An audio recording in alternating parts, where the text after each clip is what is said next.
travellers. Today we're going to be heading around the great outback, red sand and spinifex country. Let's go and take a gander.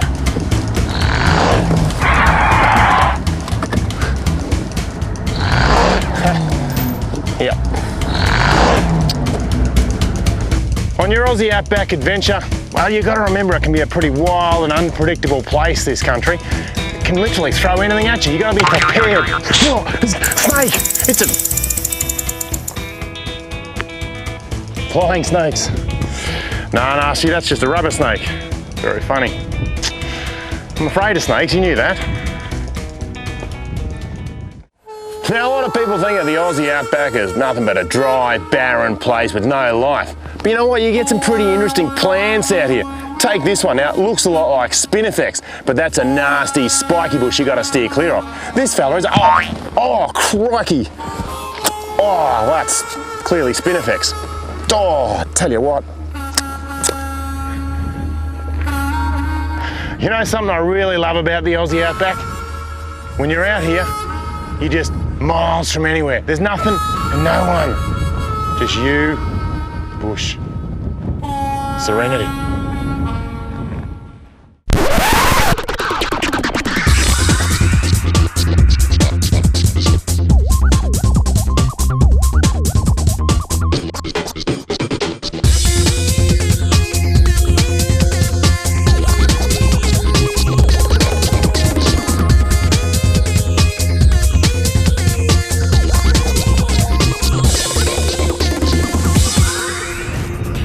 On Scope, we're going to be doing something just a little bit different. We're visiting the area of Winton in central western Queensland.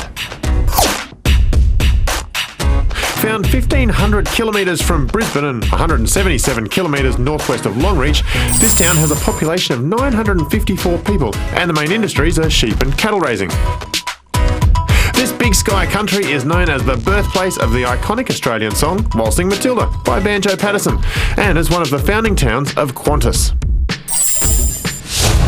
But none of that is why we're here today in this spectacular landscape. We're here to discover dinosaurs.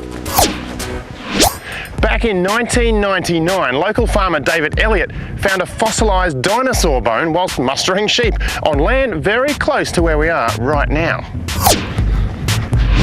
And now this area is a hive of dinosaur activity with organised digs, a fossil lab, even a museum to show off the locals. While we're here in Winton, we're going to get a chance to find out about the geology of the area and why there are so many dinosaur fossils right here. We'll visit Lark Quarry, which is home to some pretty incredible dino footprints. We'll check out a lab where the fossils are prepared and, of course, have a go at digging. And this is the site chosen for this year's dig, where paleontologists are working alongside everyday citizens who just want to give it a bit of a go. It's about an hour outside of town, and this is George who's going to be showing us around. George, how is it that you choose this particular site to start digging? Yeah, so this site here, we found bone fragments that have been found sitting on the black soil plains by the graziers in the area. Yep. They find those little pieces and tell us the location of the sites, and from there we begin. So you're sort of looking for stuff on the surface initially. Do you start just digging down then? I mean, how do you get to the fossil layer? Yep, so from those initial sightings we then do emu parades, so picking up all the bone fragments to try and find the centre point as to where the fossils are. From that point we then remove the topsoil layer, which can be about 1 to 2 metres thick, until we hit a siltstone layer or a colour change. And it's in that layer, in that bed, that we bring in our participants so that they get a chance to uncover some of our own natural and ancient history. Well, this sounds very interesting. Do you think we can actually go and give it a bit of a go? Yeah, we sure can, Rob. Excellent. Hey. Once you get all the dirt away and you've got rock left, how do you tell the difference between what's rock and what's fossilised bone? Good question, Rob. Good question. It comes down to colour and texture. So we're constantly training our eyes for those two features. And right here, this little piece here is a very good example. We can notice it's fairly light coloration here, but it's also full of texture. So this could possibly be part of a rib surface. Whereas the rock on the other side, it's quite different. Much darker and very plain in texture. And that came out of the big piece of rock that everyone's working on at the moment, just over here. What else do you think might be in there? Yeah, here, so far what we've uncovered are a couple of big chunks of backbone or vertebrae from a massive long-necked dinosaur or a sauropod. But who knows what else we'll find today. Well, Should we get in there and give him a hand? Yeah, sure can, Rob.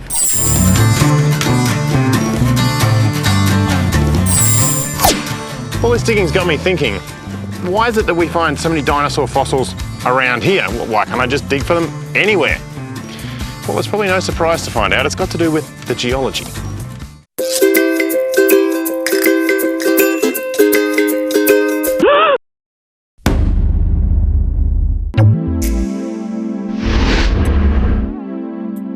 You look at this landscape and it is pretty phenomenal, but why is it so rich in dinosaur history?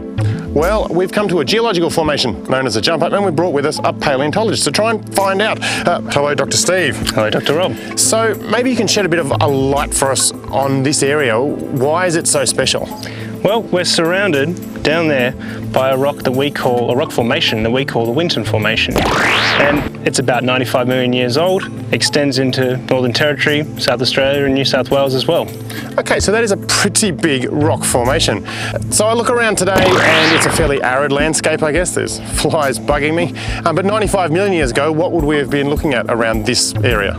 Oh, it was quite different. It was still relatively flat, but because Australia was further south and connected to Antarctica, it was much wetter and it would have had floods throughout the year. And what about what we're standing on here? We're sort of the jump up, we're up above everything else here. How would this have formed? Well, the jump ups, or mesas, which are flat-topped hills, what they are is just a resistant part of the Winton Formation. So everything down there, the rocks used to be stacked up at least as high as we are now. But because this is resistant, and that isn't, wind and water over time have just brought the Winton Formation down further down there than we are here. So given enough time and weather, it's just eroded all of those areas and just not these ones here. Exactly right. Okay, so we know that this area was very different 95 million years ago, but what makes this particular area so good for preserving dinosaur fossils? Well, the first thing and most important thing is the type of rock that we've got here. There are three ways that rocks can form. The first produces igneous rocks, so that's from lava, volcanoes, that sort of thing. Yep. The hot stuff below the Earth's crust. The second way is sedimentary, so rocks that are formed by floods, by rivers, by seas, or by wind. So sort of sediment being laid down. Yep, exactly. okay. And the third is metamorphic rock, where you take a pre-existing rock and you heat it or you put it under pressure and it changes the type of rock that you've got. Okay, that makes sense completely. Now, given that you said this area was essentially, there was a lot of water around, and inland sea, maybe even around this area a long time ago, I presume most of the rock around here then is sedimentary. Exactly right. And sedimentary rock is good for finding dinosaur fossils? It is indeed. If you had a dinosaur living in a volcano crater, which is unlikely, it'd just get cooked. You'd never get the fossils preserved. If you had a rock that was metamorphic, it would have warped them. But a sedimentary rock preserves them perfectly. It buries them so predators don't eat them. Keeps them safe for us 95 million years later. Exactly right. So we've got the right kind of rock around this area, the sedimentary rock. What else do we need? Well, it's a good thing that the Winton Formation was formed in a period of time called the Cretaceous period, and specifically the Winton Formation was made 95 million years ago. So at that time we had dinosaurs on the planet. In the Winton Formation we find a lot of evidence of sauropod dinosaurs, big, long-necked, four-legged herbivores, and they were living in this area. It was a floodplain, it wasn't underwater when the Winton Formation was formed, so these dinosaurs loved living in that environment. So you get the right rock formation, the right time period, the right weather conditions, and you get all of these fossils. That's right. But it's not just bones we find in the Winton Formation. We find footprints as well. We've actually got the only dinosaur stampede on the planet at La Quarry Conservation Park. Footprints, dinosaur stampede. This sounds incredible. Would you be able to show us it? Absolutely. Well, stick around for something you cannot see anywhere else in the world.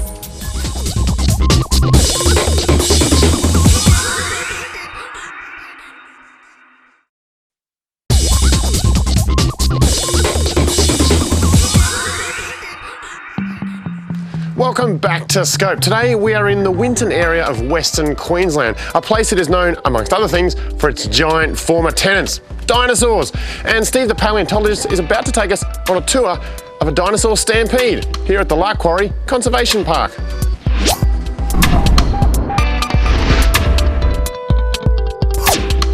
Wow, Steve, so this is it, this is La Quarry. This is it, the only dinosaur stampede on the planet. Amazing. So a stampede, that's basically when a whole lot of animals get spooked and run away in a bit of chaos, yeah? Exactly right. How was this discovered? It was found by a farmer in the 1960s. It was uncovered by a big group of volunteers in the 1970s, and then we worked out what was going on in the 1980s. Wow, do you think we could actually get up close and take a look at their footprints? I think we could. Let's go.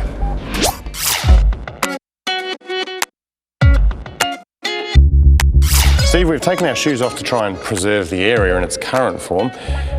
But correct me if I'm wrong, these footprints are 95 million years old. That's right. Now, your average footprint does not last that long, so why are these ones still here? Basically because these footprints were formed in a sort of thick clay, like soil. And these animals have come in, they've left their footprints there, and then it's dried out in the sun for a bit. It's become hard. And only after that has water brought in more soil and dirt to cover over. And they've been covered over to be protected, because obviously if they've just stayed there, they would have crumbled and gone to dust eventually, Exactly. wouldn't they? Yes. So they've been covered over and protected, and then, I guess what, just over time, it's turned to the rock we have here now. Exactly right. So another thing, you've got a lot of footprints here. Why is it you think it might be a stampede? It's essentially because we have over 3,000 footprints from over 100 different animals, all moving in one direction. It was originally thought, could be migrating animals moving from place to place to follow food. But now it's thought to be a stampede. Now all the littler ones here that I can see around, they're all heading that way. That's right. Except for this one here, huge footprint here and a few more all in a line, all heading in the opposite direction. Is that what you think spooked the masses? It is indeed. We think that these footprints were left behind by a big meat-eating dinosaur, and he's trapped this group of smaller dinosaurs against something they can't run over, and so they've had to run in the opposite direction to escape from him. Past him. Do you think we can take a bit more of a look around at some of the prints? I think so.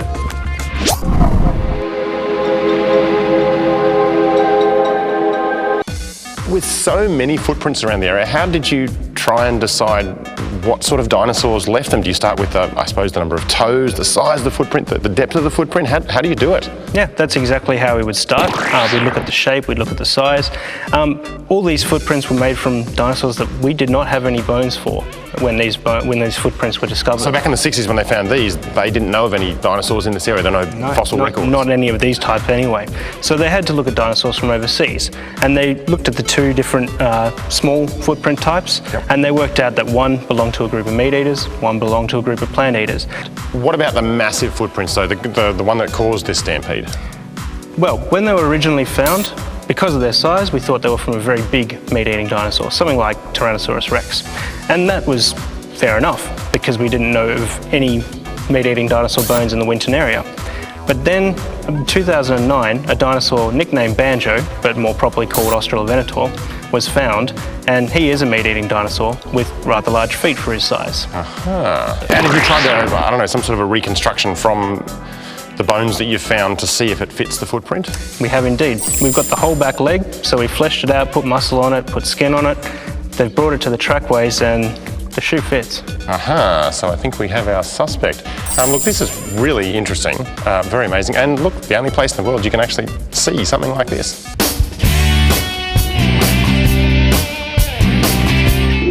It's pretty darn important on any outback adventure. You know exactly where you are and exactly where you're going. Now for today, we're going to be heading due west. I don't have a compass with me, but I don't need one. I've got this inbuilt knowledge of the outback and the elements. So let's head. Oh, it's the other way. Yeah, no, I was just taking a quick peek over there, but west is this way. Definitely.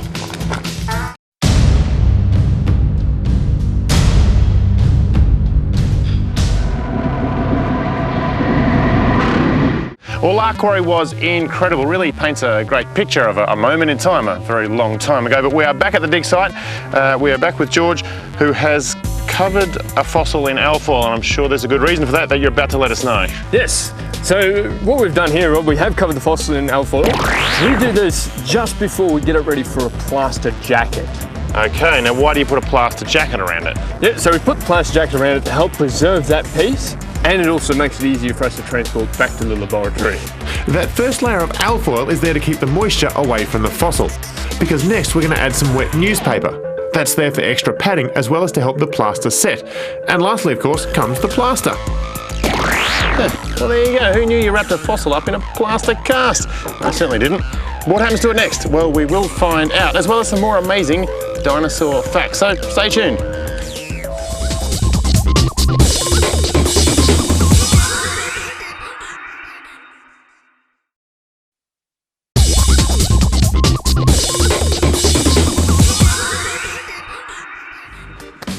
Welcome back to a prehistoric episode of Scope. We're actually out near Winton at a dinosaur dig site, and what we've got under here is a dinosaur fossil inside a rock, inside a plaster jacket. George and I did just a moment ago.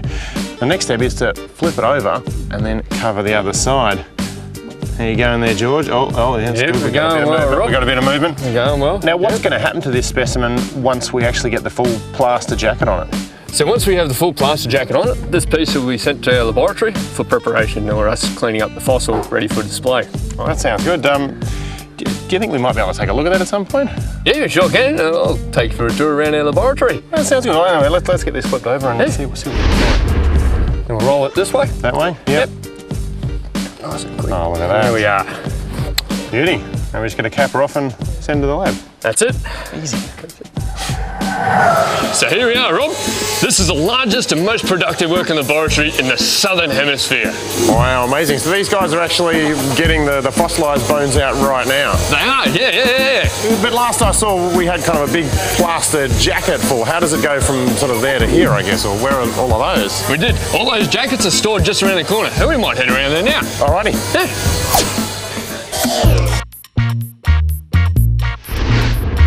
So this is where we keep them all, Rob. Wow, so they're all labelled what it looks like with the year they were dug up and the site they were dug up from? That's it, yeah. And it looks like you've got quite a backlog here, so it's obviously quicker to dig them up than it is to get the bones out of there? It sure is, Rob. At the moment, this is only 17 weeks of digging, but there's already 10 years of preparation for our laboratory. Wow, so it's going to take 10 years to get the bones out of them all. That is pretty amazing. So from here, we then take them out of the back, cut them open, and we start our preparation. And we have one open today. So George, it looks like this jacket here's already been cut in half and we can see what's on the inside. What exactly am I looking at? Yeah, so what we got here, Rob, this is a nice leg bone from a long-necked dinosaur. We think this could be possibly the upper front leg bone from a long-necked dinosaur, also known as a humerus. It's quite funny, isn't it? It is. Yeah. So we've got a humerus from a sauropod here. Now this looks like a pretty amazing specimen. Was there originally rock and stuff all over the top of it? That's correct, Rob. Yeah, originally this jacket would have been about this high initially, and we've cut the top off and worked our way down to expose the fossil. Look, is it possible to find maybe a smaller, less important fossil sample that I can have a bit of a go at, getting the stone away from the fossilised bone? Yeah, we sure can, Rob. And we can set it up here in the laboratory. Excellent. Yeah, come on through.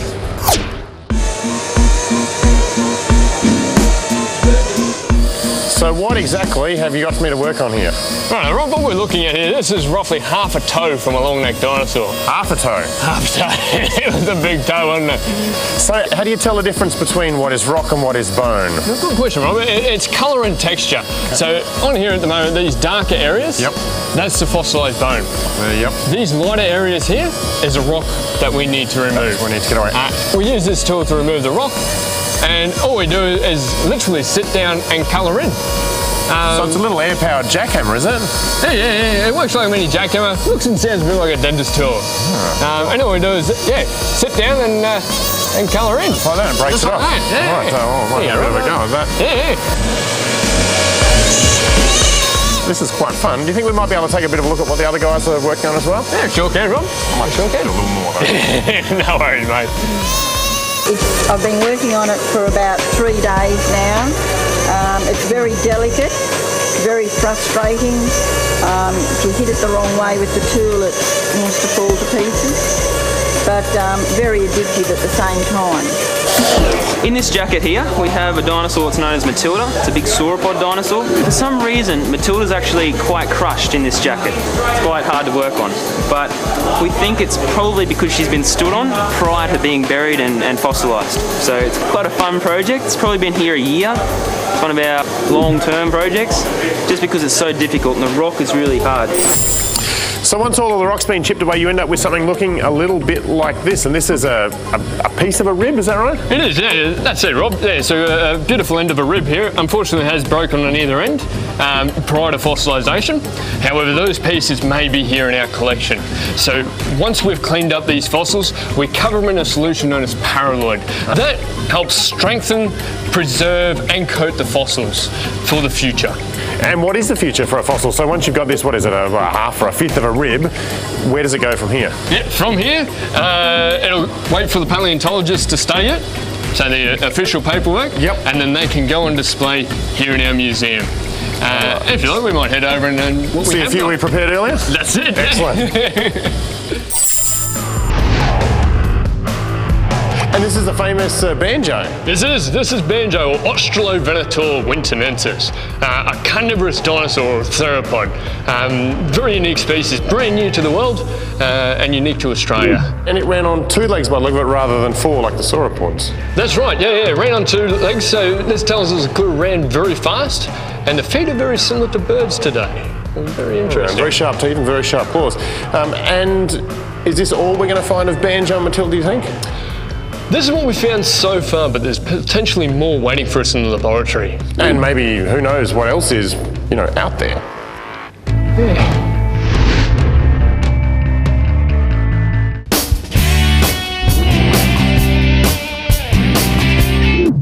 On any outback adventure, one of the little pests you're going to encounter a lot of are the flies. There can be hundreds of them out here, unless you're wearing one of Aussie Bob's patented shirts. You see, they're infused with cow manure, and the flies hate this stuff. Now, I think we're going to head, probably this way next. Yeah.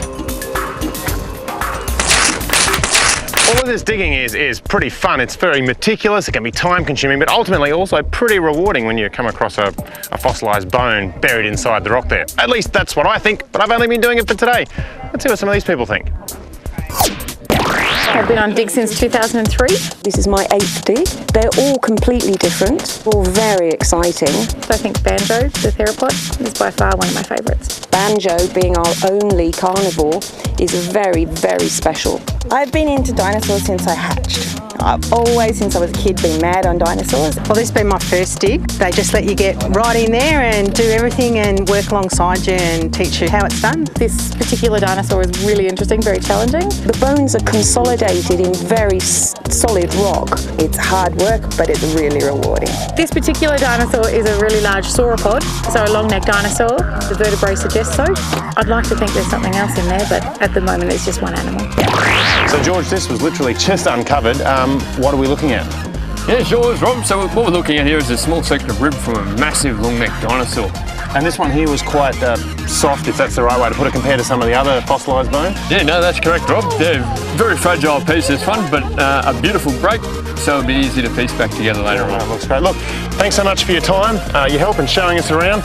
It has been amazing. And I'm afraid that's it from Wondrous Winton, this dinorific episode, but there are so many memories. Like the geological jump up, the once-in-a-lifetime Lark Quarry, and the Southern Hemisphere's biggest fossil preparation lab. And if you missed any of this prehistoric perfection, well, don't worry, you can find it all on our website. And don't forget to dig deep next time when the ordinary becomes extraordinary. Under the scope.